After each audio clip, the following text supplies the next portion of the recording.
L'événement se passe le soir venu. Le récit veut donc nous faire vivre l'irruption de Dieu qui vient.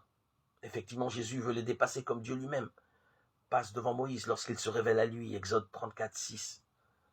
Jésus vient aussi à leur rencontre avec les paroles mêmes de Dieu qui se révèlent à Moïse au buisson ardent. Confiance, je suis, ne craignez pas. Marc 6, 50, Exode 3, 14. Finalement, l'évangile de Marc raconte, pour rendre possible l'expérience bienfaisante que les chrétiens célèbrent en Jésus, le Christ Seigneur. Il monte auprès d'eux dans la barque, le vent tombe. Marc 6, 51. Ce récit nous fait éprouver le vertige devant cette heureuse annonce. Et si tout cela n'était qu'illusion?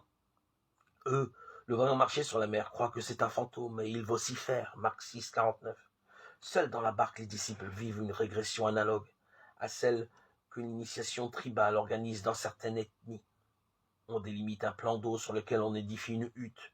Tous les initiés rampent, nus les uns derrière les autres, et traversent par 4 fois, submergés par l'eau, une hutte sombre qui pourrait représenter la matrice dans laquelle les garçons retournent pour être engendrés à nouveau. La régression que fait vivre l'évangile de Marc est une difficulté de la foi bien connue. Comment vivre ça derrière quelqu'un dont justement on éprouve cruellement l'absence? Jésus n'est plus là, à côté de nous. Si les disciples sont contraints d'affronter seuls les risques de la traversée, c'est que personne, justement, ne nous évitera jamais l'expérience de la solitude que fait affronter le chemin derrière Jésus.